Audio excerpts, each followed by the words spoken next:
So you run the show at 7 with their entertainment. I am their resident DJ. I do Fridays and Saturdays. How is it?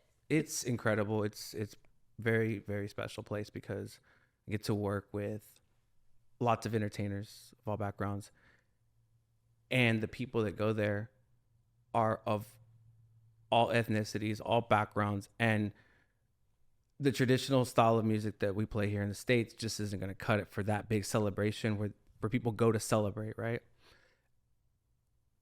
It's really, really, really special to me to see people who I can't even speak to them in their language. I don't know what the song is saying. Really? But you can just tell that song means something to them. It's that you get like a burst of happiness from a family in town or visiting or living. I mean, it could be anything, but just actually touching music that is more on that continent and doesn't really like travel to the States, to see people pop up and get and celebrate is it's deeper than the feeling that I used to get just by playing the common music in the States that we all know and we can go to a bar and hear, right?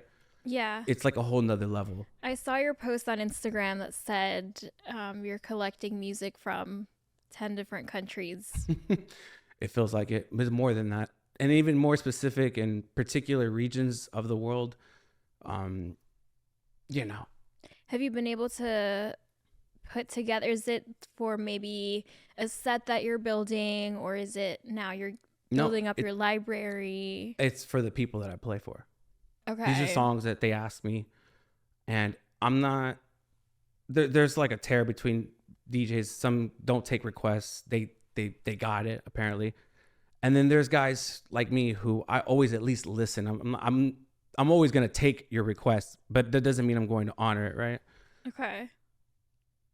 I really listen to what they're asking for, and it lets me know, even if I have a hard time reading the crowd, if that's like them giving me the answer, right? So I start using that and I try to connect the dots, and that's how I pull it together. But one thing about 7 that I really admire is just the whole show, because it requires a lot of talented individuals to think this through and to execute it, right? It's a very special place to come and celebrate a very, very memorable birthday that you'll probably remember for the rest of your life. Easy. So aside from 7, you're also doing the Trash Panda Dame Disco. Dame Disco is... Dame Disco. Yes. Yeah. I had to put the little Latin touch into it. So we're doing a 2024 reboot, and basically that's me breaking away from the traditional style of music that I play in general and just play what I want to play. And you know, it's actually a very, you know, obviously it's in the name, it's disco, but I think in the last 3 years after, you know, everything kind of came to a stop, I realized I want to be happy, right? I don't want to be aggressive. I don't want to be angry. I value still being here and getting to do this every day. Let's play something happier. Let's lift spirits, right? Let's not, you know, find ourselves in actors and stuff like that. Like I try not to do, you know, I'm not knocking it because I've been there, but it's just like, you know, I want everything to be on a positive note. I want people to leave positive as well, you know? The afters have such a dark, heavy vibe to it. I think in the scene, in the music scene that we're in, especially EDM, it's such a common thing to get. I think most people go through a phase where they get sucked into like going to the afters and yeah, and that's exactly what it is. It's you know, one thing about music and being out is what I've realized, everybody has their reasons for going out, whether they're celebrating and they're legit happy, or they're sad and they're trying to find a sense of community that will accept them in a fun way. I mean, a lot of people look at clubs as a place of sin, or that bad things happen, and it's not always like that. But that's just as prevalent as the activity in clubs. It happens on the streets in our neighborhoods. So to, you know, put these people in a category, they're lost souls. I mean, at times we are, but you know what? As long as we, if we get to a better place and we have to go through that, I mean, it's better there than on the streets, right? For sure. Be in a club and just be out of it. You know what I mean? Yeah, that's why with music I love the music industry. There is a negative side to it, but I always love when I meet a person in the music industry that is passionate as passionate as I am, and they're not like completely sucked into the negative parts of it. Which is crazy about yourself. You never once ever said, "Hey, here's my song," or "Hey, here it is." And it's been what, 2 years? Yeah. And so I put it on the other day, one of your songs, and then I was like, man, this is very catchy. Like the music industry side of me was like, this is actually really, really well produced. It's Really? like, yeah, Johnny, he did amazing. Yeah, I just couldn't get over, like, he just did things a certain way that he got that formula that separates a normal song to an extraordinary song, right? He's definitely talented. He's very talented. I listened to that song. I don't know how many times because I couldn't get over the hook, right? How catchy it was, but there's a science to that. And I know that because Johnny told me about that. And just like there's a science to rocking crowds, there's a science to making great music, to right? writing a hook, yeah, the repetitiveness of it. And I just was admiring it. And so I'm not sure what happened with my play counts. I think I shifted multiple Apple accounts midway, but I did play your song a lot, and I was like, that's cool, you came up number 7. And That's the funny awesome. thing is you never asked me to play it. You never said, hey, is any, like, you talked to me like it was just you and I, how we're talking now. Nothing about, hey, I got this song, I'm trying to, which is the opposite from what 90% people will do. But at the same time, I actually, respect that a lot, because you weren't trying to hustle. It was more of on a friendship connection with the rest of the friends. Like, it was natural. So I appreciate that. Like, there's not enough of that. Thank you. I think I value relationships with people a lot more than seeing what I can get out of them, because I genuinely enjoy being surrounded with like-minded people that also value the same things as I do. And I think that matters a lot more than like seeing if someone will play my song or seeing if someone will like do something for me for free. Or that's the thing with artists, especially in clubs. They try to go to a DJ and ask for somebody to play the song and expect the DJ to go, you know what, I'm gonna take a gamble because nobody probably knows I've never heard it before. I'm gonna go ahead and take a gamble at 1 a.m. It's gonna take some motivation, right? That or you just have to build a relationship with that DJ. Go have some shots and find a connection. Hey, you guys like to fish? Okay, you talk about that after the gig, just real quick, 5 minutes. But that every couple of months, that conversation turns into a meaningful relationship.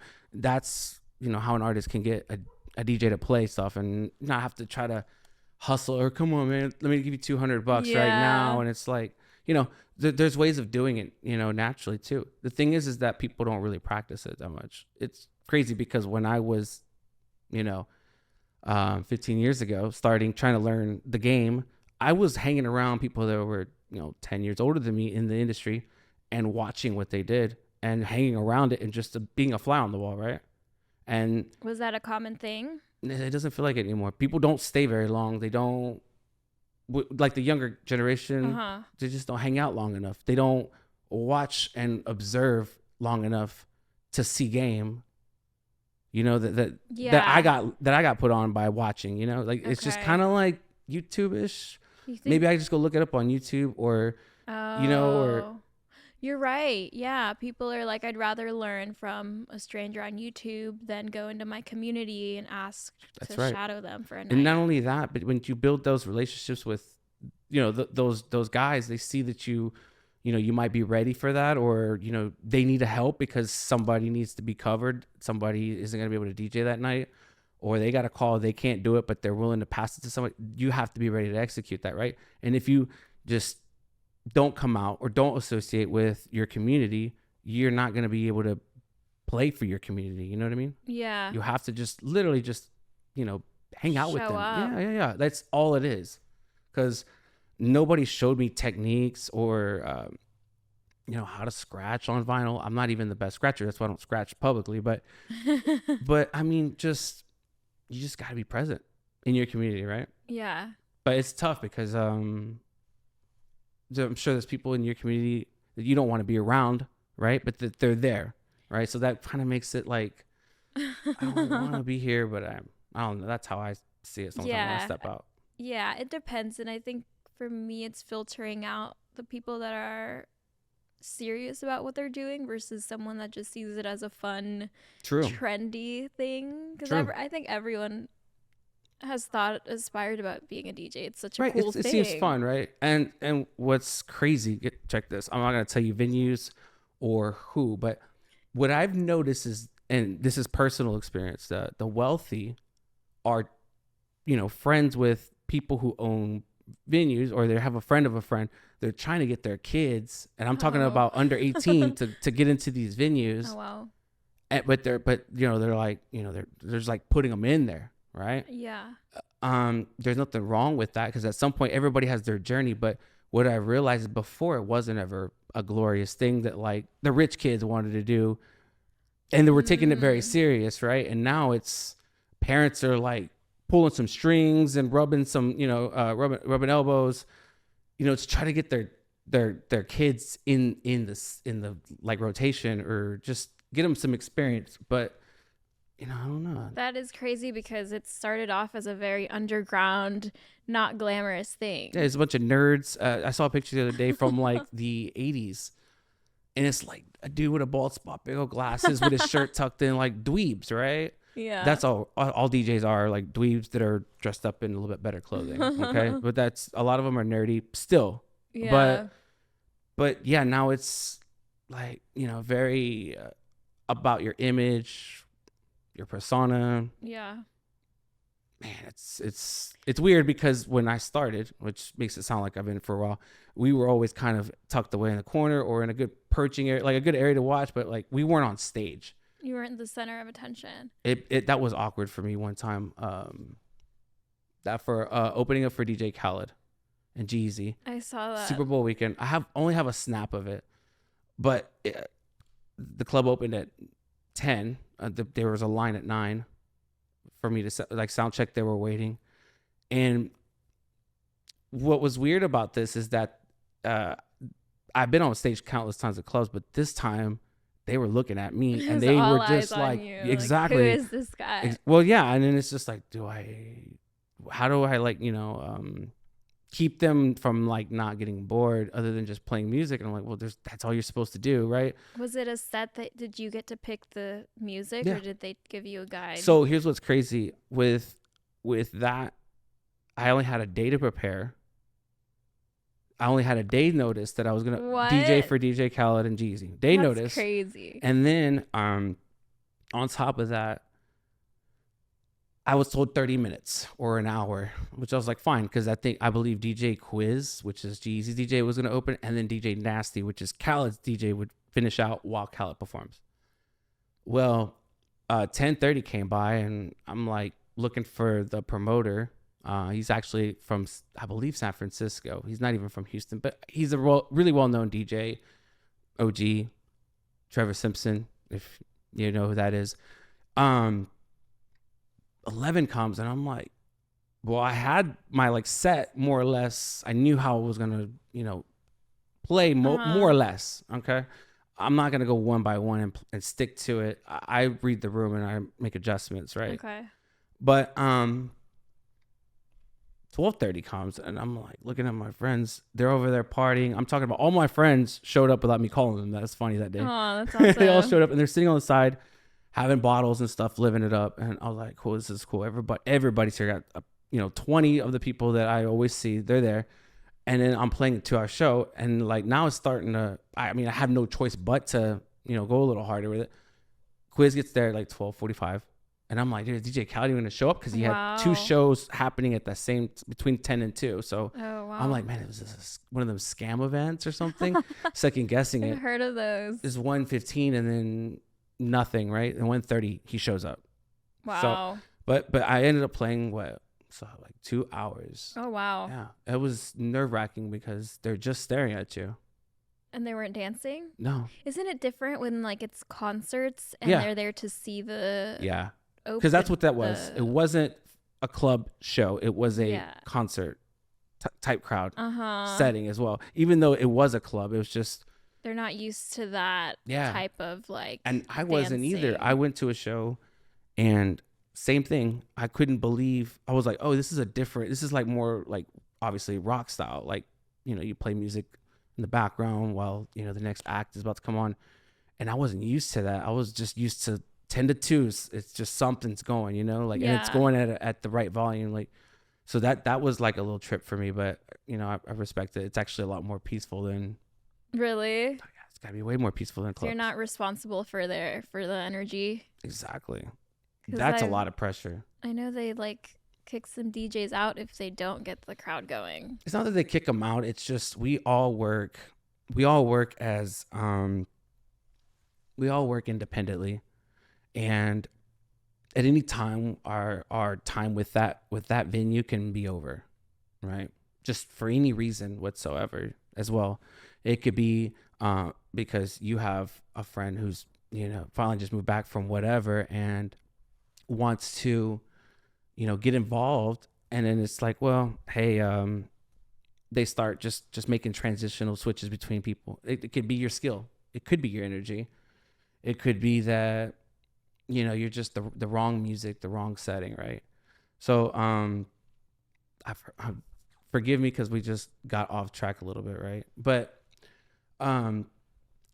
just holding the weight of energy, because there's thousands of dollars being made, right? And Yeah. if your energy is off, there's not a lot of longevity in that, right? You have to really be spot on for the room that you're playing. So What about for Travis Scott? I know you How fun. you opened up for Travis Scott, right? yeah, 2014. I had heard his name and stuff, but when he came on stage, the first time it was at Limelight, and it was Thursday night, and he was hanging out with Kurt Cobain's, and here's this guy just jumping around on stage, exactly how you see him jumping around on stage now. Mm-hmm. Okay, so nothing's changed about that energy. Okay, and when he came up to me, I think that's the most memorable handshake I've had, because it was like a what's up, like he hadn't seen me in felt like 10 years, right? And he's like, yeah, let's go, and he was just like talking almost to himself, hyping himself up next to me, and I was like, man, this guy's like intense. But then he was just wilding out on stage. This is back when Mamacita was out. Okay. Well, then Kirko came back to the club for his CD release party, a different venue, a couple months later on that year, and Travis came in 140. Cheddar the Connect was there. T Wayne was there. I'm sure there's a lot of other people there. It was very crowded. We had a lot of people there. And then they said, well, Travis just pulled up. He walked into the back door. He's in that section right behind you. And my buddy Jesse, he's doing the lights. He's like, oh shit, like he's like freaking out, because this is a big one, right? Mamacita's out. It's just like a couple of weeks old. We kind of know. Okay, so I typed it in as the last song of the night. When I played it, I heard a yes, like a very loud yes, and I turned behind me, and it was him. He was excited, but he didn't ask for it. Yeah. But he was just so like genuinely happy that the DJ played his stuff. Like, That's dope. yeah, that was cool. So just to be able to do that before he pops off where he's at now, awesome story. I can't even really to explain to you the room, how it felt to be there that night. It would take me like 30 minutes. I remember so much about it. It was crazy. That's sick. Yeah. I see you're in a lot of green rooms though. You've Yeah. met a lot of really cool people. I'm sure you've had some cool experiences. Yeah. My line of work, I've been fortunate enough to be some of the few that have been asked to go meet with some of these artists, just talk music with them, or talk about their record, whatever they want to talk about. And it takes me time to reflect, to really stop and reflect and go back and look. And I go, man, we talked about something here. We sat down, had dinner here. I figured out why some of these songs don't ever come out in the music industry. These huge songs that exist that just, they don't come out, right? And it just little conversations like just having them with different artists of different genres, it's something very personal to me. I was so thankful that I get the opportunity to pick their brains. It's different when you sit eye to eye with somebody and you just talk to them about music versus watching, the audio or watching or listening, right? For sure. And then I know you had a podcast at one point. Yeah. Where you interviewed. Yeah. So I have my channel basically, and it's on Google Podcasts. It's on Amazon and Apple, right? And it's just mixes that I put together of music that I like. I don't try to do any kind of trickery or move fast. I want people to fully embrace a song and find their songs that they like, right? So when I get music, I try to put it out consistently about once a month. But I've been very busy with the holidays, right? With music. Now, what's the biggest problem with me is trying to label it so you know what you're getting when you're going to listen to me, because I literally love so much music. I want to make mixes. I do make mixes. I keep them for myself. I don't know how to just let you know, like, hey, I got something for you, because it's just such a wide palette. So the biggest issue I've had is naming it. Or are we going to go in a series? Or are we just going to do one-off mixes? Are we going to put them out quarterly? Because the music that I do play, it's funny. I told somebody the other day, I don't make those mixes for people. I make them for myself, and then I just share them with you, right? Yeah. But it's actually true, because I make a bunch of them, and I only let you have one or two of what I think is really good to put out. How would you describe your sound? I know you have a very wide range of. Yeah. So to put me in a category, you're going to put me under the open format DJ, true open format DJ. I mean, I can play anything. Now the palette's expanded even wider, but what do I like to play? Disco for sure. Disco house. What else? That's what your Trash Panda parties are? Yeah. No. That's the whole thing. Is it's supposed to be something you can't really find in Houston. As a matter of fact, I couldn't find exactly what I'm doing musically. So when's the next one? 2024. Well, actually, that's next month, right? Okay. So we haven't set a date for it, and so we have a lot of interesting things coming up. One of the biggest things that we're proud of with Dama Disco is that we brought in Kinjo, and it's just me and Trash Panda, which to bring him out, which you're bass music. He is an absolute OG. I mean, there's he goes down in a certain class of DJs that is just my hat's off, right? So for me to be able to get him to come to my disco party, weird things happened as far as what are the odds that I would have gone and met up with him in Denver. We just had lunch, and he told me, hey, I'm starting to make disco music. Oh, wow. While at the same time, I'm like, I want to do a disco party. We had no idea that, I thought I was meeting with Grand Theft. And then he's just, I have another project, and then here's some of the songs. And I'm like, wow, this is great. So it kind of this let me know that I think in tune with where things were kind of going. Yeah. And I remember talking to you 2 years ago, and you were saying disco is the next thing. It definitely plateaued, but we have a big emergence in Afro house, Latin Afro house, Afro beats in general is it, right? And that kind of came in very quick, and it's here, and it's not going away. But disco is actually it's actually really kicking back, and it's just nice because it's happy music. It's fun, that's for sure. So Dame Disco is supposed to be completely different from a club. It's supposed to just be come in whatever you want, however you want, whoever you are, and just have fun with the music, and so the way I structure my party musically is I play a half, and this isn't an exact number, but just half of it will be actual new disco and disco house. It's doesn't have very much words to it. They're very unknown producers. They're very right, and then the other half is remixes of songs we all know, right? That's how I pulled the two together, because too many times I was going to it's too cheesy, it's cheesy beyond fun. It's just a train wreck, and then the other one was too serious, too obscure. It's vinyl night, and don't get me wrong, I respect it all, but it was just too purist for for it to be a party fun. You know what I mean? Okay. Like, so I wanted it to be like fun for Too and nerdy. respectable for both. Yeah. So that's the whole concept of it. And I'm looking forward to try to bring in some more DJs, trying to, go bigger. It's literally not, I'm not in a race to get this party to be intense or crazy. It's going to grow how it's going to grow. And I'm okay with that because it's a for fun project, but that's actually where all the love goes, right? Musically. Yeah, that's the best thing you can do is take your time and give it room to breathe and take its course when you're an artist or like anything creative. There's no pressure to grow, to hit a certain number, to do this certain head count. It was never that, Yeah. So and that's the whole goal. But I learned that by actually interviewing Destructo. And he mentioned I watched that or I heard that. Yeah, we had a technical issue. It happens all the time. When if you listen at the end of that, he talks about, because he a lot of people, and that's what I love about the guy. A lot of people don't know how deep and powerful, and I mean it in like a positive way, he is with dance music as a whole.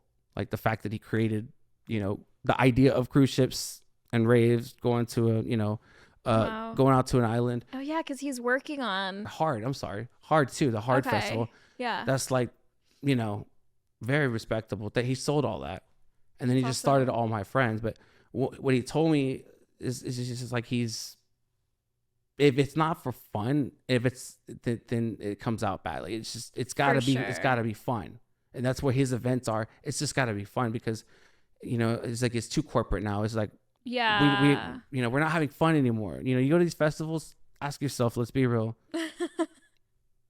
It's very commercialized now, right? Yeah, it's very, for sure. Sometimes I want my ears ringing the next day. I'm okay with some subwoofers like rattling my organs a little bit, but now it's very, very, it's very closed off as far as the experience. It's very mainstream. Yeah. Well, there's still a lot of festivals that happen with a lot of, regional names or not so mainstream, but a lot of times they're just trying to pound these artists in there. But I don't know, something's missing with that. I think with the exception of Insomniac. Really? Yeah. It's really the energy, the people that go there, Yeah. That too. The production that goes into it. It really shows in people's reactions. That's one thing, that venues, the people don't subconsciously really realize, but venues with their sound, okay, what an effect it has on you, right? The quality of it.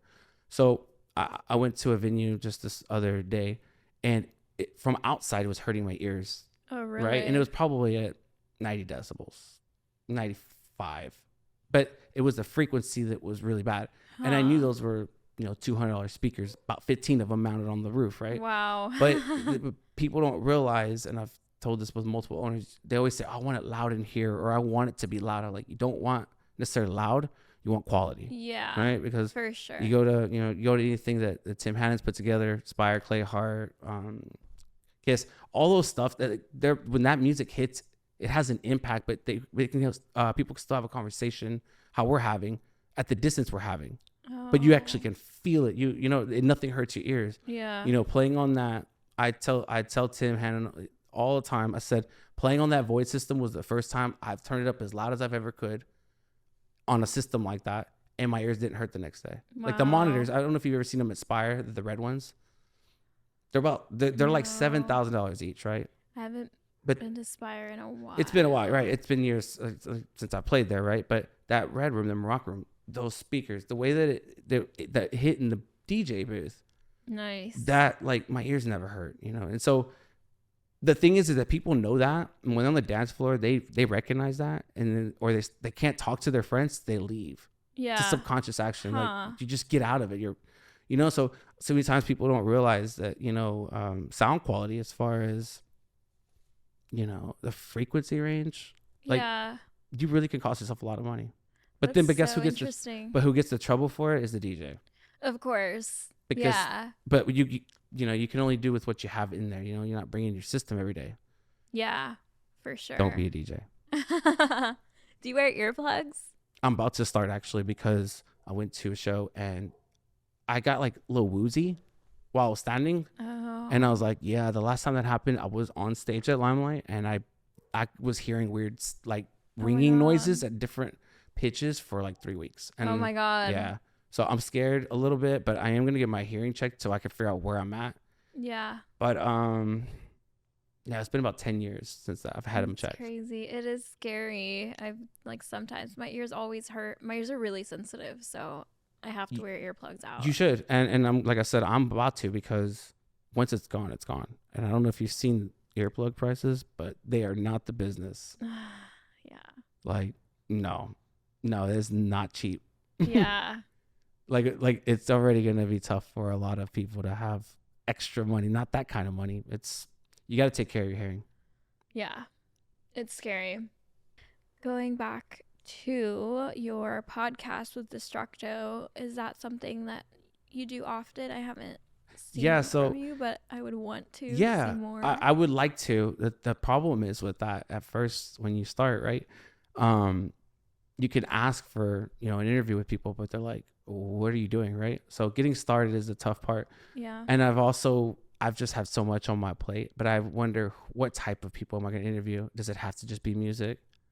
And the half a part of me says no. I want to know about all kinds of people who are creative and what they do. Yeah. Right. And the other half is like the business part, where I'm like, I need to stick to either just talk to DJs. To one niche. Yes. I'm all over the place. That's the internal right now. battle. Yeah. Well, just how you said, you need to do something because you enjoy to do it and to give it that room to grow. And so I had that realization with my podcast, where I was only interviewing entrepreneurs and creatives, and I still kind of am, but I used to be really focused on, do they have a following? Do people care about what they have to say? Right. So I would target these bigger artists, but then Lil they would Texas. end up I interviewed Lil Texas, I interviewed JCO, but then they wouldn't share it, and it would make me really sad. Because I like put all this time and you have so many angles that help people understand who they are, and they don't. Yeah, I understand. Like, I really did my research. Yeah. I really cared about asking good questions, and then they don't even share it. So right. It kind of hurts. And I get it. Yeah, I get it if maybe they have some sort of like management or PR where they can't, but it's crazy to me, and people have no idea how much of these weird things that we're talking about. I think it's weird, right? That to me, it's like, well, were the questions good? Okay, they were. Did you let me highlight some important things about my life or my brand? Hell yeah, put it out there. Maybe I can connect with somebody else that I wasn't connected to now, right? Yeah. But no, it's just so many little weird blockages in the music industry that prevent things like that from happening. And it could just be simply they missed the look, or they didn't check their social media. Yeah. It's very possible, to be fair. But he could have not checked his notifications or the manager had the phone that day. It was a crazy day. You're moving to 2 cities and you're in between a shuttle. And I mean, but still, it's frustrating. I know. Yeah. I know. And we went into his hotel room. He gave me his phone number. Like, I have a cell phone. We were in his hotel room. Like, it felt very homey. It felt like, okay, we're building a connection, because I also brought up a lot of stuff that people didn't know about him. He went to Berklee College of Music, and he studied classical music, which is awesome, because now he plays. That's the finest school you can go to for music, right? Yeah. Now he plays really heavy hardstyle that people would probably listen to that and be like, this guy doesn't have a classical music degree. No, he shows up to the dinner, and the Thanksgiving dinner, just gets on the keyboard and just classical music. Yeah. Like Adam does. Oh my gosh. Oh yeah. But Lil Texas's branding is so good. Here's what's crazy. I liked his older stuff because it was kind of like in the 140 tempo. And then he just started getting really 200. Out of there, which I'm not mad at, because I watch it and I send it to all my friends. I'm like, let's go see this guy. Like, I just want to see. It was a really good show. Everyone just had so much energy. Like, everyone is just moshing. Like, I just think of my kids just after drinking like 12 Mountain Dews, just ready to just jump on the sofas. Like, no, yeah. But when I feel like whenever I get a chance to go to a show, a festival that he's playing, I definitely want to go, because it's different, right? The energy, it's great. I don't know how do you, I'm watching the videos. I don't know what happens at 300 BPM. It's a glitch, you know? Yeah. It's just like a glitch. It's like a strobe light. I don't know how this guy does it. He's out there pumping, and I'm like, dude, does he stop during like, or after the drop, or does he just 300 BPM the whole day?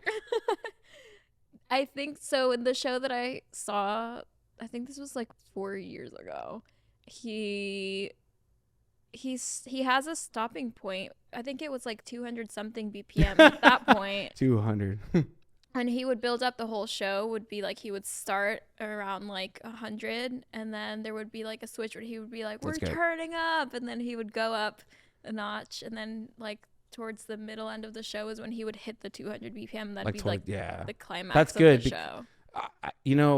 I need stuff like that, because if you stay at the same tempo for an hour and a half, we're gonna have problems. Like, it's just, I'm gonna be seeing things.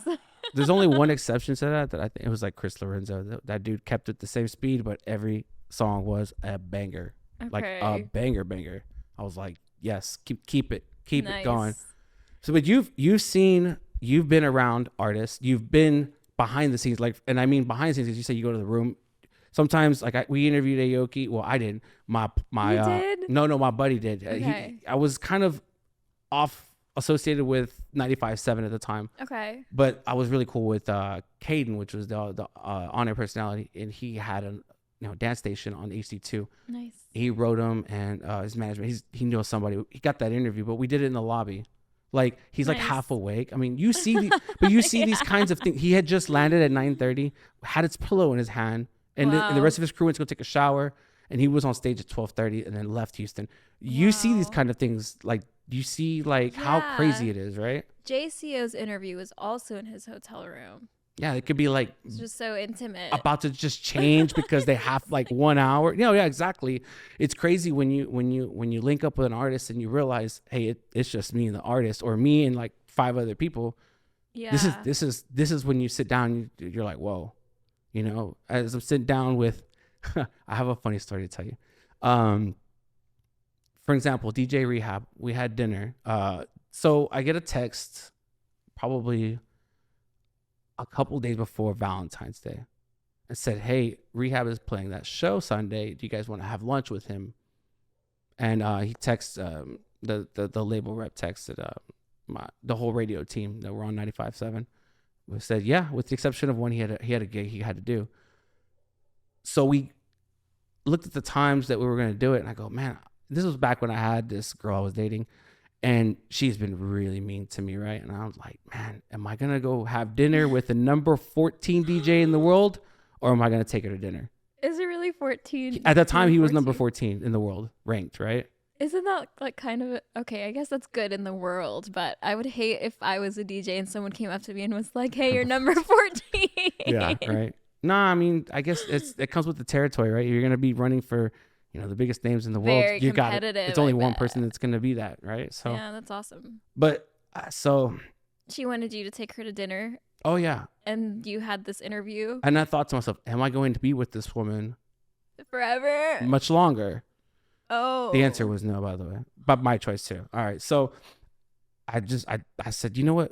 When was the last time somebody asked you if you want to go have dinner with one of the world's largest DJs? Yeah. Literally, like and you didn't want to bring her? No. Like, nobody brought their spouses, but I mean, okay. I'm sure you could have, but nah. Yeah. We're going to sit down. We're going to talk music. And so, yeah, that was kind of like the last of that relationship too. But I mean, what do you do, right? It wouldn't have lasted much. But those are the anyway. kind of experiences that you really get a lot to learn about the music industry as a whole, because they tell you these things that are going on, and it's really eye opening. It's really eye opening. What was your connection to Dylan Francis? Because I know we sit on a call. Oh yeah. So during the big old shutdown, right?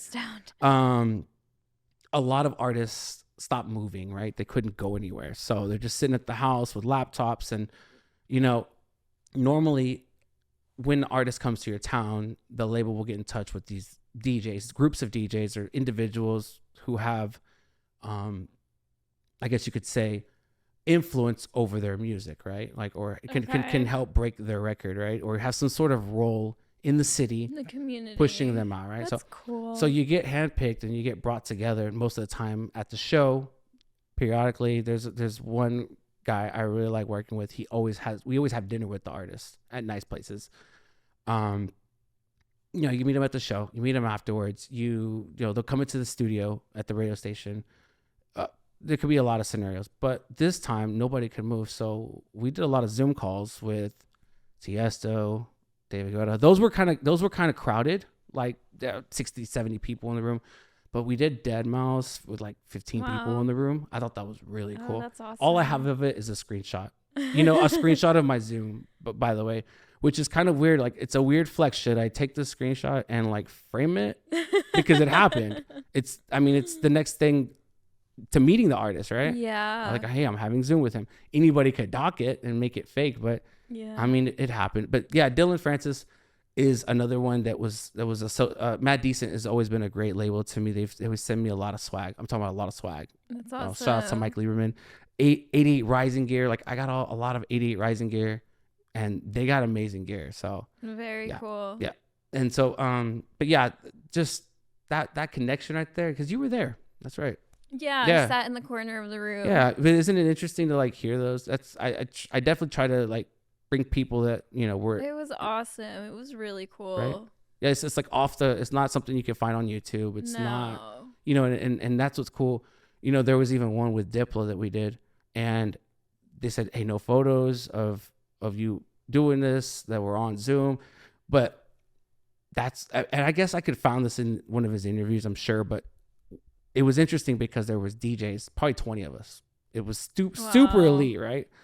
And when he started talking, I realized what a great DJ Diplo is. And I mean, DJ is like he can read rooms, he can read culture, he can understand rhythms and drums from certain continents, like where they come from, where they originate from. Like, he knew all of this like that. And it's just like how you think of bass music or house music, you think you're good at it. This man knows regional music from, that's crazy, you know, third world nations. You know, he understands all these cultures very, very well. He knows who's who in that country, what's the kind of, like, he gets it. But he's like on a global level, so that explains his music in general. But that's probably like one of the coolest people I've ever, you know, I've met him before, but learning that because of, you know, doing it through Zoom, I mean, those were some of the really cool conversations I picked up having. And man, but you could tell them artists were bored. They're just like sitting there petting their cat, or, oh man, not really understanding. I mean, it's just weird because everybody had to stop. So, but it gave us time to really link up digitally with probably more artists that I would have never met in person, like Deadmau5, or I've never met Dylan Francis one-on-one. I was supposed to, but I was a little late to the festival. So, man. You've been doing this for, you said, almost 15 years. Yeah. How have you seen the Houston scene evolve? It's crazy you asked that, because I think about it every Saturday when I drive through the city, when I see a new building going up. There's new places coming up. It just makes me realize there's still a lot of people coming, right? Yeah. And to just see what it used to be, just which wasn't very long ago, and what it is now, it blows my mind. You know, at one time I thought about leaving Houston and going somewhere. Where would you go? Chicago was in my plans, but then back to that girl that I told you I left. It's funny because there was a lot of stuff happening in my music career right there, right? Okay.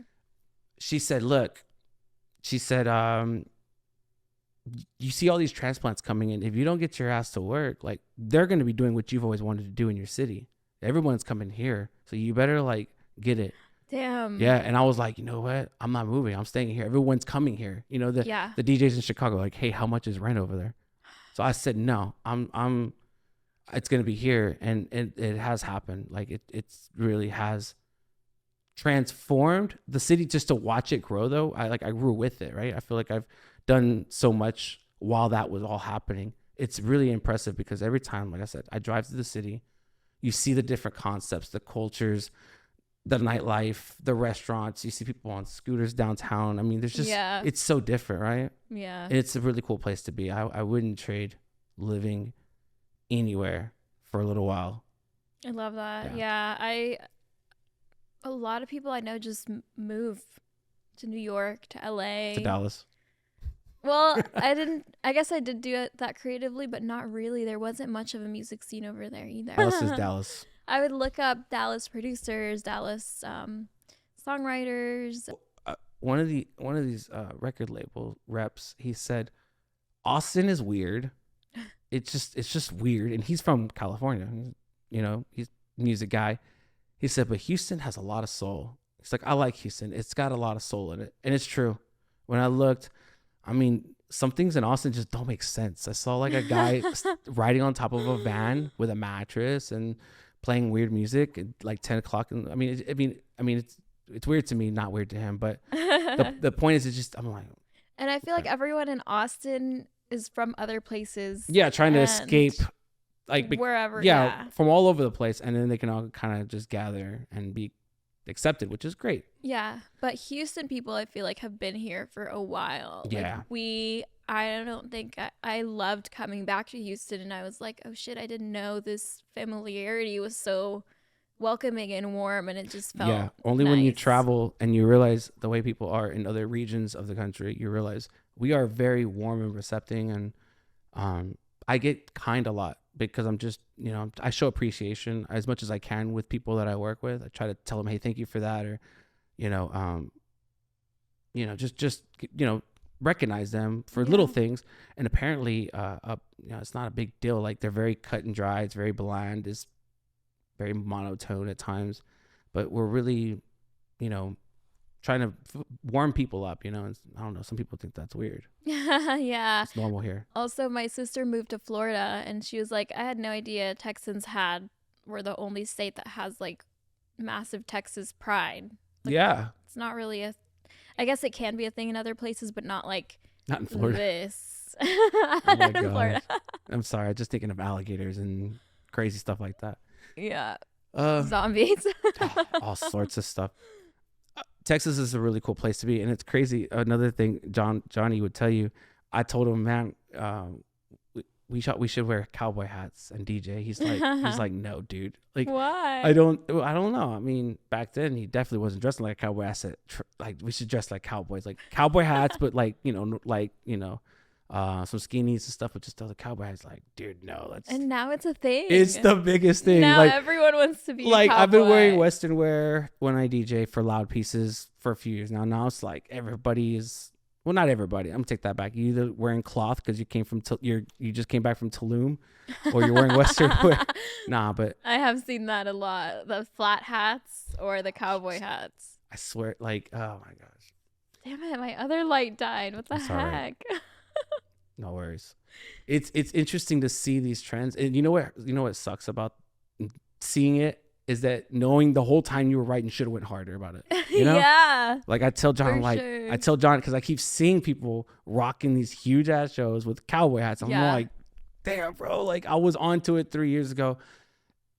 Every once in a while, I mean, when it comes to music, I'm wrong. I mean, that was more of a fashion thing too, and I'm not a fashion person. But I feel like with cultural trends, though, I've heard you say several things where you were pretty accurate. Thank you. It's like the Purple Disco Machine thing. Everybody knows I love that guy. He's such a great DJ. He's just a good vibe. When I went to his show, it changed my life because I've seen 50-year-olds dancing with 20-year-olds, and I don't just like everybody happy, right? And I was it's hard. When I see DJs, I think of certain age groups, certain,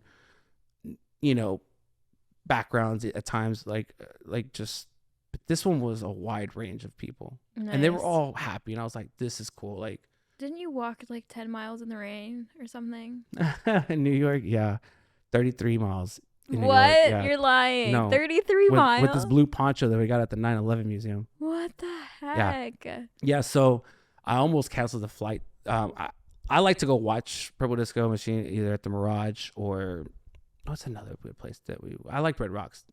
Oh, I'm very clean cut, but dying to go there. for some trenches stuff, I definitely wanted to go to the Brooklyn Mirage and watch him. I had seen him before, and that was great the year before, and so this time he's playing 6 hours. Oh my or something like that. God. And but walking through New York all weekend, it was raining. It was just drizzling. There was a tropical storm nearby. I literally walked through 33 miles. I danced in the rain. Was it It cold? was a little chilly. Yeah, it was definitely a test of your dedication to that artist. But no Wow. regrets. Think about it. It sounds kind of weird, but you should definitely enjoy a rainy weekend in New York one day. Have coffee, walk around. Maybe in the summer. I don't do good with cold. Yeah, do the fall. Don't do the winter. It'd be snow, right? But Yeah. it was nice. It was.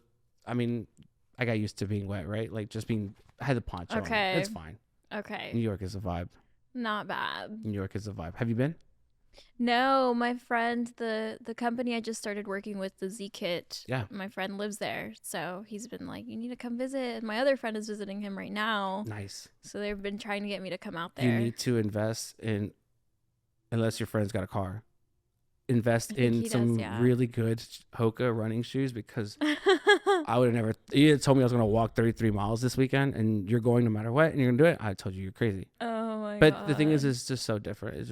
It's never ending things and people, and I can get distracted and get pulled away. Like I got pulled into like 5 different shops in Williamsburg just glancing. Like it's very cool. It's definitely. You should try to play a show there. It'd be fun. I don't want to say nothing yet. Oh. Well, I so it's kind of weird when I was just trying to check things out, and I wandered up to this bar called Elsewhere Nowhere, I believe. It's really very like it had like a minimum just to walk in, like just to have drinks at the bar. Wow. But it's at like the 44th floor, I believe. I'm Wow. probably wrong or something by a few floors, but it was raining. It was very misty and drizzly. I went there and I saw this photographer taking pictures, but he was like really hitting the angles, and I was like, yeah, that guy's like, he's got the shots. Like I was crunk because I could tell he was like getting at the angle right for the DJ, and I'm like, if I was DJing, that's exactly how I want my guy taking photos of me. Like none of just like right here. Like he was really. That's awesome. And I just had to like just talk to him, and it's like, hey man, I see you're working really well. Like as a DJ, I appreciate what you're doing. I'm just watching, man. I'm visiting, and I just got his info, and we kept in touch. And then he actually did a shoot for me the last time I went about a month ago.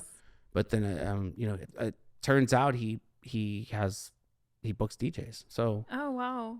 Funny how you're just not looking for anything in return, and you get more than what you were probably intending at the end, but it just so Grant, Mr. Visual is his name. He's probably been just as warm as receptive as I would want someone to be to me.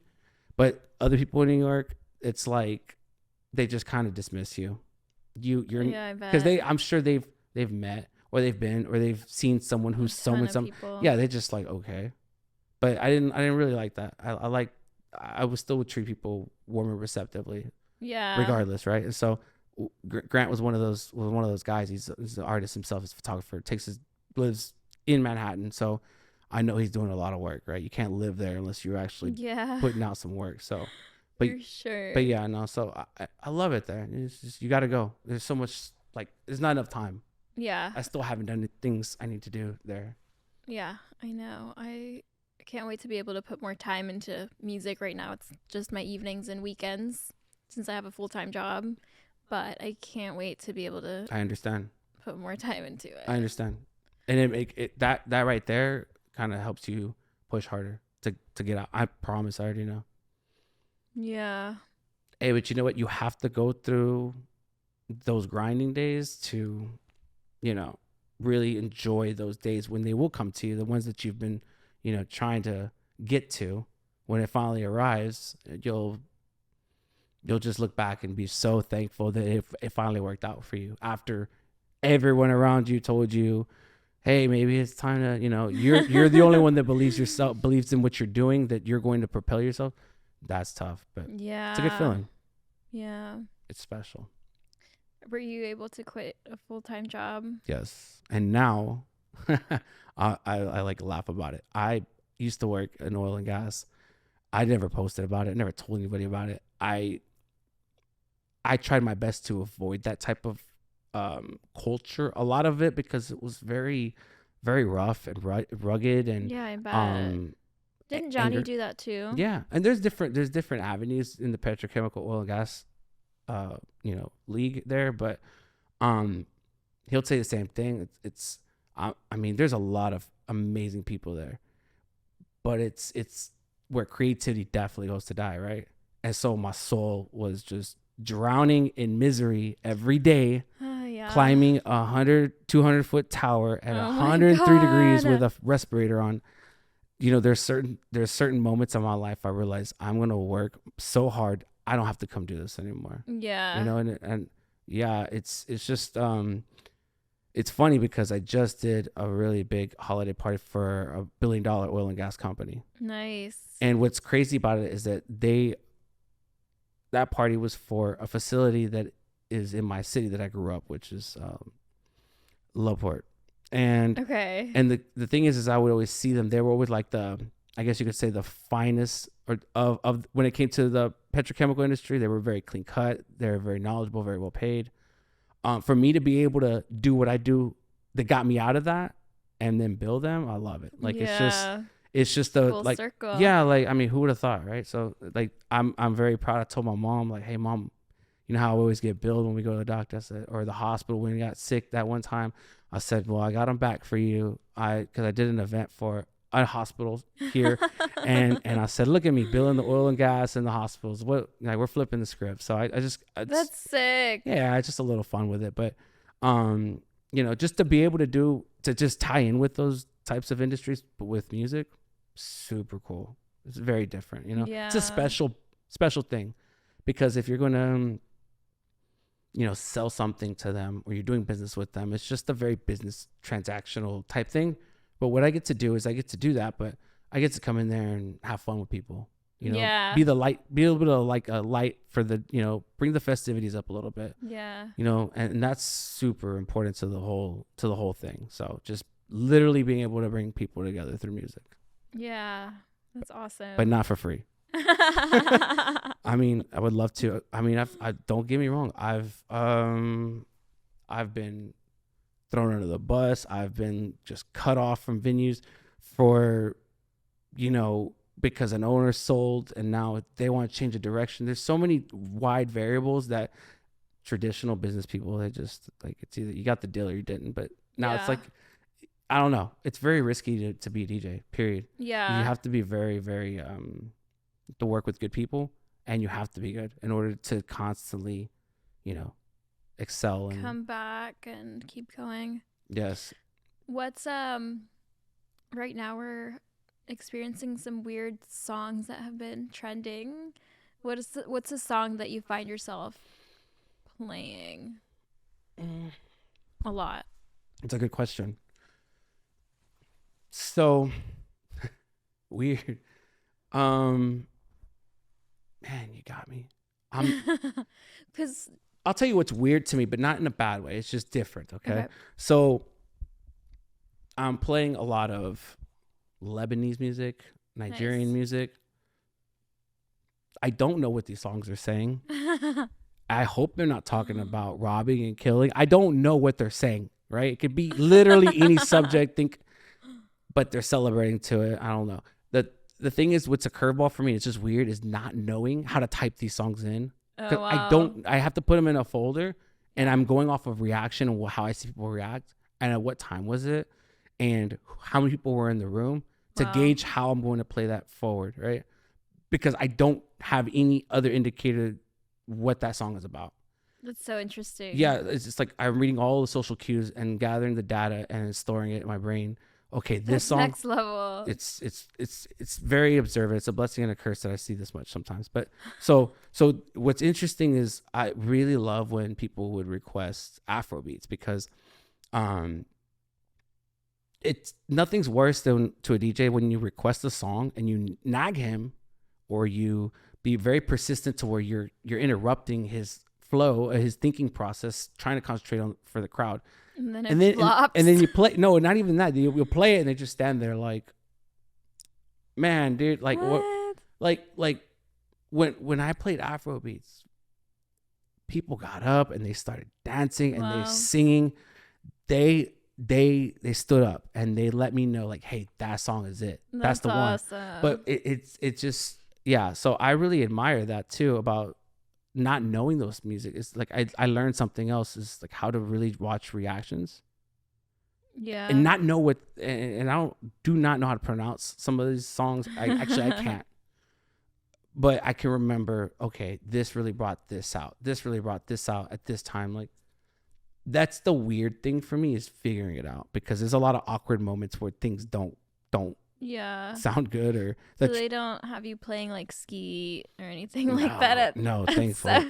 7? No, absolutely not. This is definitely a place where you're gonna want to wear your best attire. Yeah. You're going to want to have your hair did the day before, and you're gonna want to be around your very important people to you. That mean the most to you. I've seen tables up to 40 people, and that lets me know that person is celebrating something very special. You know how hard it is to get 2 people in the same room at the same time? Yeah. So to get 40 people to show up, these are special moments. And so the music has to reflect that, right?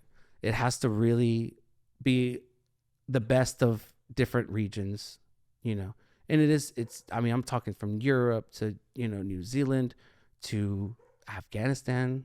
Like like I said, I'm piecing it together. I listen to my crowd. I watch reactions.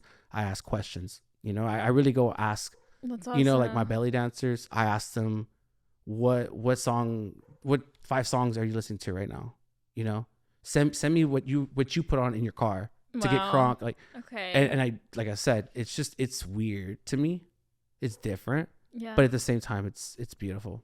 Yeah. It's just very different. That's like, you graduated DJing and now you're like exploring other versions of it. It's really interesting. It's fun too. I always tell myself that if I were to have a degree in college, I would be a doctor, right? Really? Yeah. I mean, how many years I put in? Oh, that's just professionally. Okay. I still DJ'd in my bedroom, and I sounded like shit for 3 years. I love you, Mom, because, oh man, that was terrible. But wow. yeah, I DJ'd longer than that, but 15 years, like, yeah, definitely with as much time as I've put in, I've done brain surgery on people. Yeah. Ask John, actually, about the time at Spire where I couldn't get the CDJs to work, and it was just a technical firmware issue, and it was a little messy. And John was like freaking out. I said, I got this. I'll just DJ on internal mode. They'll never know. And every DJ has had to do that. But it's basically just like playing on your computer and using the mixer to fade, not using this, which is terrible because it's how you use, you get to scratch and you tap, and it's a little more hands-on. But doing it on the computer is very like slow and imprecise. But yeah, I can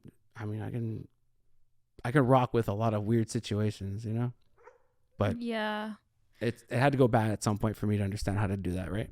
Yeah, for sure. I'm sure you've gone through a lot of experiences with DJing. What is the worst thing that you think a DJ does at a club or a bar? Like he's playing, what's the worst thing that you noticed or that you hate that a DJ does? When they play that Shaq West song. Mo Bamba. Is that what it's called? Or the one that's like Young Shaq West singing. Oh yeah. That's a good song. I like that one. What's wrong with that? I'm so tired of hearing that. You're gonna hang around college kids everywhere.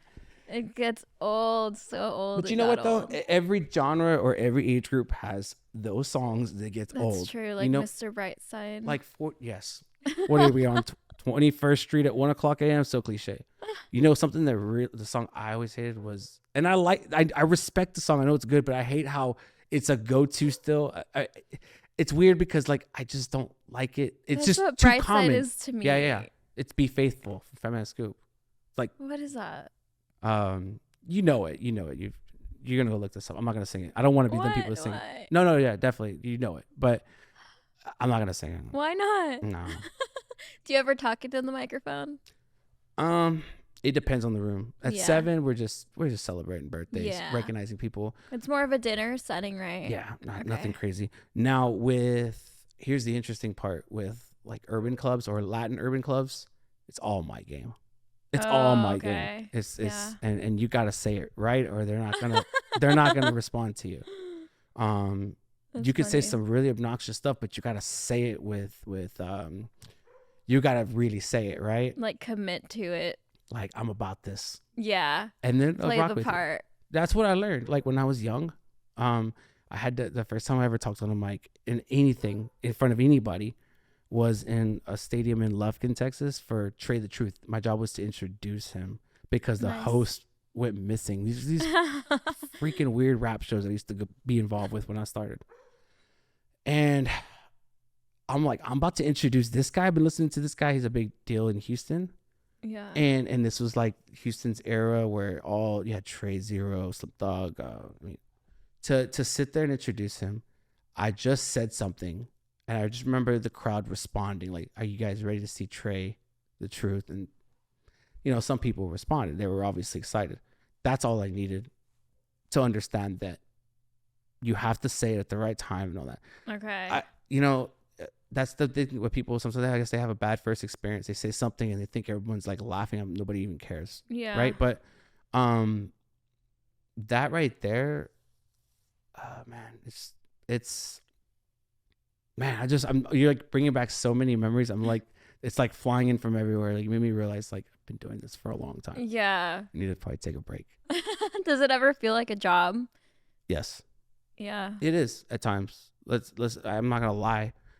Sometimes I'm up late. Like last night, I'm trying to convert Serato files into my playlist into Record Box because for the next show, especially New Year's, I'm playing, Record Box. But also at 7, I'm migrating more towards Record Box since my playlist, my boundaries are very consistent and predictable now.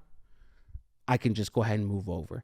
That's why you see DJs with laptops because they can go grab anything at any time and be like and pull it out. Yeah. But when you stick to the flash sticks, you got to commit to what's on there. Yeah. And you got to be certain that where you're showing up is kind of meeting what you got on that stick, or else you're in trouble. Yeah. Yeah. So that's risky. So I stayed up all night last night, this morning, and there's a lot of work, and I just didn't stop because I didn't want to leave it incomplete. And it was a weird install process. The point is that I'm up at weird hours trying to when something like that comes up, I have to, be running with it or whatever time it is. So is your sleep schedule messed up?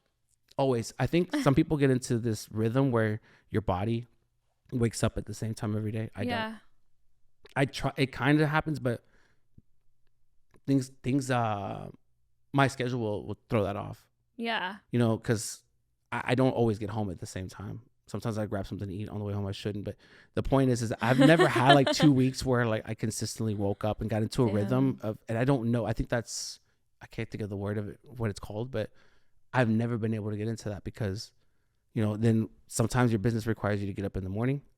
Sometimes it's at night at 3. It ends at 2 at night and you don't get home till 3. Yeah. So the hours are always shifting and it's tough. Yeah. I just dated a guy that was a DJ and it was really tough finding time because it was like, I have 2 hours before my set on Friday night. Right. And that's date night, Yeah. Saturday night is date night. Saturday night, like when I'm off, it would be like, okay, I have like an hour before my set starts. Yeah. So that's actually the downside of being a DJ. Yeah. Is that your weekends, like, I don't know what Friday, Saturday, you're gonna look not having much to do. I don't know what that feels like. That's like when I have the most responsibility of my entire week, right? Yeah. But yeah, it's tough. I'm sure he did too. Missed a lot of date opportunities. Yeah, I would be Just like, hey, stuff. I'm free this weekend. And he would be like, well, I have an event in the morning and then I have another. Yeah. One time he had like a charity event at 10 a.m. Then he had a block party at 4 p.m. And then a club at 7 p.m. That's tough. So it was just. That's a grind right there. I was like, holy shit. That's a real grind right there. Yeah. Man, you're making me think about, I know those days. How does your girl handle it? Well, because she likes going out, right? But okay, so she goes... we take some nights off to go to certain shows, but yeah, it is tough at times because she wants to go out and have a little bit of fun or go drinking a little bit, but we end up drinking. She drinks at where I'm at, which is fine, but it's not that environment she's always wanting, right? So sometimes I'll go meet her at a show or whatever. We'll catch up halfway in or whatever. But no, it's either do you want to have work, or do you want to do it as a hobby? It can't be. You either have to be consistent or not. But when there's opportunities, we definitely make the most of it. Every random Tuesday or Wednesday. I think we saw you Tuesday night at Sunset that night, right? Yeah. By chance, we weren't planning on going, but went to go say hi, and I forgot who we were with that day. But yeah, Was that the night of Cascade? No. Well, it was it was a Tuesday. Were you supposed to get a phone call? No, Yeah, you were. I'm like, that was actually what happened last time we were supposed to have this interview. Is I had a meeting extended, right? So yeah. And the thing is when you're that involved with doing business with someone, you can't, you just have to, you're forced in whatever clothes you're wearing to just sit down and let's have this meeting. So I'm glad that you understood, and I'm really sorry, and I'm glad you had me here to talk about it, because there's so many like weird things that I think a lot of artists don't wish people knew, I think would be the word to say, like the things that we go through just to express ourselves and make a little change, It's tough. It's really tough. Yeah. And it's a lot of saying no, and it's a lot of arranging and sacrificing. Yeah. Like my weekends are gone. My family always asks me, "You're working tonight?" I'm like, yeah. I always try to stop by at the family functions before I step out, even if it's just 10 minutes. I would definitely always try to stop by and say hi to my tias and my mom, because they're out there barbecuing, and those are the things that I don't periodically, every once in a couple of years, I get to enjoy, but they enjoy it a lot more. And but that's just that sacrifice that comes with it. Like if I want to take care of myself, this is how I'm doing it. That's just that sacrifice. Yeah, but I let my family know. Even on holidays, right? Like you're playing New Year's. Yeah. In Austin. Yeah. So it's like that's where you guys are gonna celebrate, right? Yeah, and that's it's a special responsibility, right? To ring in a big event, right? Yeah. It's a lot of pressure that it goes well too, but yeah, a lot of times I spent my New Year's with strangers every single year. Every once in a while I'll take a year off, or one year I'm just not feeling it, or I decided it's definitely a family, New Year's for sure. Yeah. No questions asked. But yeah, you're right. I spent all my New Year's behind a booth. Yeah. Which I'm trying to fall back from, but this event was a little too special to pass up. I'm so excited to play it, actually, because as I start learning about the artist that I'm opening for, Veggie, he sounds like a lot of my favorite two producers that are out, right? What are they? Kate Trinata and Austin Mills. He sounds a lot like them, right? Oh, shit. And it's right, and you see how niche they are, but like their influence now. Like I've been listening to Kate Trinata for a long time, right? Yeah. He's just now opening up for the weekend. People are becoming exposed to him as a DJ or whatever. I've been listening to him forever, right? This is my first time to see him because he was rarely coming around, or I wasn't aware of it. But so when I hear this guy's music, I'm like, man, and I could tell this kid, he's got his heart in his music. He built his own little stage setup, and he's taking it on the road with him. Nice. But he did it himself. Wow. So I know that he he's got a vision in his head of where he wants to be, and he's making it happen, right? It's his art. Yeah. And so when I see all that, I'm thinking to myself, this is going to be a good show that in 5 or 10 years, I'm going to be very proud to say, yeah, we kind of like the Travis Scott thing. Okay, maybe he's not going to be a global sensation. Okay, that's high, right? But very well respected. He could be very well, number 14 absolutely. DJ. But I mean, I just feel like that's going to be a really good show, and I'm. It's crazy. I've only played Austin rooftop pools. Okay. It's weird, and it's been on holidays too. That's a weird thing that I've noticed. July 4th and then New Year's. I'm sure those both rooftop pay the pools. most too. Well, holidays. Sometimes. Depends who you work for. Okay. But are you in a collective or anything? Or are you I'm not independent, I'm right? independent. You have your own. Yeah. Yeah. I'm You just have your name because you've been in the game for so long. I don't even how do I say it? We were just talking about this. I was talking about this with Legacy and Chris over the other day about how he said that, like, I guess I'm not as recognized as I should be for the things that I did. I guess you would expect someone like me to have like 10, 20,000 followers, but it's funny. people. But everyone knows who you I are. think so, maybe. Like if you step out. Yeah, I can't go to any bars or clubs inside the loop without somebody knowing. Yeah. Yeah, which is nice. It's nice to be seen and recognized. But I also how do I say it? I get what I put in, right? Like, I don't go out very much. I'm introverted, probably ambiverted, honestly, which makes it very tough, very very tough, because I don't want to sit there and kick a can with somebody because I got nowhere else to be. I rather just be at home. But when I do step out though, I mean we do shake hands, have drinks, have fun, with the other DJs, the bartenders, and I have a lot of people that I talk to out there, but I don't live out there 7 nights a week. I can't do it. I can't. I don't have the energy in me. It's not. That's tough. Some people do. They're called extroverts. Perfectly fine. But me, I'm very to myself, and I do market and sell myself. But at the same time, I don't. It's kind of weird. I don't want a lot of eyes on me, but I kind of have to. I'm the DJ, right? Yeah. It's a weird little dilemma I still deal with today. Yeah, I think a lot of artists and music people go through that too. It's like, but because you have to be introverted in order to understand a specific part of music and its art form, and I think that comes with more introvertive qualities. So yeah, music definitely forced me to be more social because I was very shy and then timid. But then you have to. It's the entertainment industry, so then you're forced to. If I want anyone to hear my music or know who I am, I have to show up. You have to show up, and you have to let them know you're there. Yeah. I mean, that's another thing, especially with younger guys, DJs. They don't show up and let them know, like, hey man, I wanna learn, or I want to be here.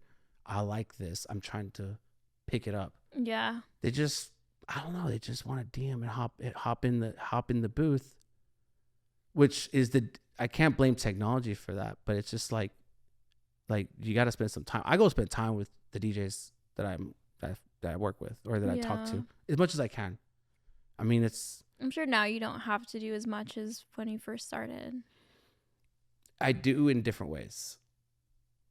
Like, for example, my music process is very serious. I have Music Monday. I didn't have Music Monday before. Music Monday, we light up some green and we do some deep thinking. We put ourselves. Nice. I say we and me. I put myself in different types of rooms, from fancy rooms to little grimy clubs, and I pick out music that I want to keep. Right. You do that every Monday. Every Monday now. It's a tradition. I have to have it because how else am I going to listen to music, right? Like, and listen to it fully without being influenced by, Spotify or Apple. Yeah. I mean, it's very heavily pushed your way. Wow. It's crazy. It's very crazy. That's what a DJ tries to do, but the computer is doing it essentially. That's exactly what a DJ does. Damn. It's just trying to feed you stuff that you think you're going to like, or things that you didn't know that you're going to like, but the DJ knows you're going to like. Yeah. It's very, very deep. Wow. That's interesting. What are you listening to right now?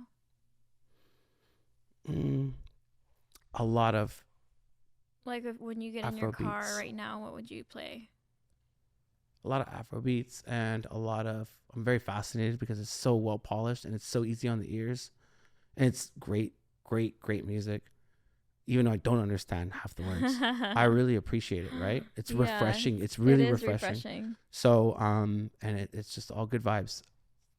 Definitely a lot of disco still trying to, I'm still finding a lot of different sounds and stuff being put together. So it's not quite, run its course with me. I'm getting obviously into more with tech and stuff. Techno is a little tough because my knees hurt. 140 BPM jumping around, that hurts after a couple hours. I'm showing my age. But no, it hurt. I went to a techno show and my feet hurt afterwards. I mean, that's a good sign when you're young that your feet hurt, because it means you were dancing. But as you get older, it means you were just standing to it at some point, But yeah. That's funny. But one thing I'm not listening to, if you're wondering, I know it showed up on my Apple, replay, but I'm not really dealing with hip hop at all. Really? And I told, and I was having a meeting with a venue, and they were discussing avenues of music to start touching so they could start selling bottles. And I said, they recommended hip hop. I said, don't do it. You like see, at 7 or just you personally? I can't tell you the venue because I consult for them, and Okay. it's like part of that agreement. But Okay. when I told them, they kind of pushed back a little bit. I said, it's weird because I'm like ADHD, right? I get bored with genres Yeah. in general. So I'll go hip hop for 5 years and then I'll go dance music. That's why I can do a little bit of both, right?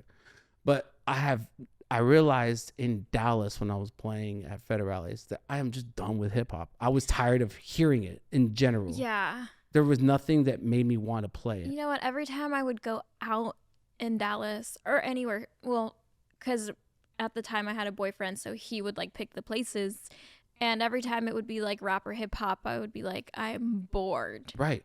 I'm bored. And there was a time where it was like, yo, this is it. But that ran its course. And when it became literally the same thing over and over again, I kind of peeled off back into dance music.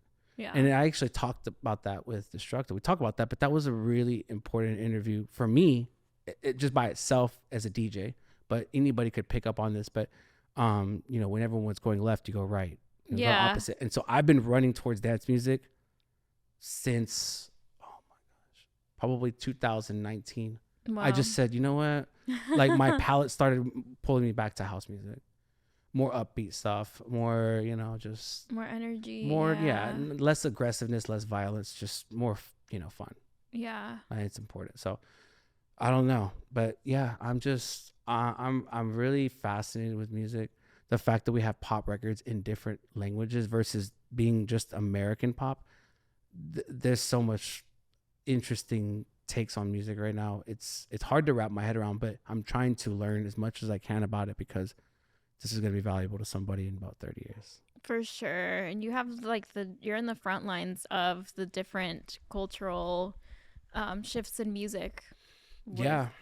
And it's crazy with clubs too. They're having that shift away from clubs more into restaurants. I know that sounds weird, but restaurants with entertainment is the move. There's so many places opening up just in Houston. I've lost track of like how many concepts that are, here's the renderings, here they are. It's going to be in this hotel, or wow. There's a lot coming online that's very impressive. There's a lot of money coming on with it. The clubs will still be there. There'll be less of them. The sports clubs, the bottle clubs, they'll still be there on Sundays, but a lot of stuff is shifting towards different types of restaurants and different types of entertainment to pair with that. And in LA, I'm getting the sponsored content from like LA and Miami, really showing these venues, and I'm like, this is a really big deal. Houston's actually ahead of the curve. Really? Yeah. Wow. Well, because of how many I think are getting put out, I would say. Okay. And when I went to LA, I was so underwhelmed. Yeah. With the nightlife in LA. Yeah. It feels nice out there, but it's a little. Like the venues were a lot smaller. Even the high end one was like just so underwhelming. And the music they were playing was like outdated. That's what I worry about as a DJ. Am I outdated? Am I playing something that's already ran its life? When I went to New York, I went to a few spots, but that one place I went to was a really big spot. I just went around 7:00. I didn't want to be in the middle of midnight in New York at the top of the, just no. Like, I don't know. It wasn't for me that day. But as I listened to the DJs play it, I realized I was actually some of the songs I didn't know anybody else was playing. They're playing. Oh wow. And it's one thing to go around your market and realize what the scene is playing or what's being known and that, but I want to know what you're playing in New York. I want to see what you're playing in LA. Yeah. Right. So I pay attention to a lot of that stuff. It's all research for me. But one thing I was able to gauge is, well, I'm on par with New York because they always, House in Chicago too. They got their music and they're on it, and they it's good to see other people, and I'm like, realize I'm not far off behind.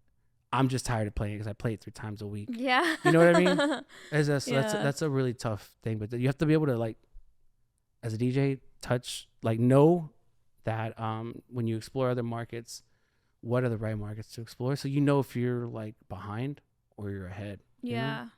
But LA's a little lost musically, I think. I don't know. I mean, there's plenty of great artists. Yeah. I just don't see a collective sound that's like West Coast. There's funk, but the funk's coming from everywhere now. It's not. There's. I mean, I can't really. When you think of LA, I don't know. I guess techno clubs, house clubs. I mean, I don't know of a sound. No, there wasn't. From what I saw there, I didn't go to a specific EDM club, but no one was really talking about any EDM. Yeah. I Scene think they just do their own things. There's so much to do out there as well. Like they don't necessarily have to go to clubs, but there's no clubs in California that off the bat like scream like I gotta go to this. Yeah. Like Brooklyn Mirage screams I gotta go to this. Red Rocks I gotta go to this. Yeah. You know, those are places right. you should go to. But you know, music is seriously such a powerful language that literally brings so many people together. I'm just happy that I can, you know, get paid to do this. Yeah. Bring a real sense of good to people. Like, I mean, you literally bring a room of strangers together and help them celebrate something or, you know, have a good time. Most people's jobs don't really bring that out, right? Like, just sense of happiness and you know, unity between a group of strangers is really hard to do. You're you right. can only do that like at sports games and stuff and concerts, worships and stuff like that. But yeah, I'm just real thankful that we can express our creative selves. I say we, I mean other DJs as well. Like just you know, put people on to something that helps them heal privately or publicly in the car when they're singing. Like that's a really cool special thing. And so artists who from artists of any kind, just keep doing what you're doing. Yeah, for sure. Don't quit. I love it. We have a lot more to talk about, so we'll do it again real soon. Yeah. After all this content gets put out, we'll talk more. I have so many stories I can tell you, weird stories, funny stories. You know the behind the scenes stories, so I'm sure you got some. I know I got some crazy ones to tell you about. So okay, I'm excited. And where can people find you online? Nayyz.com.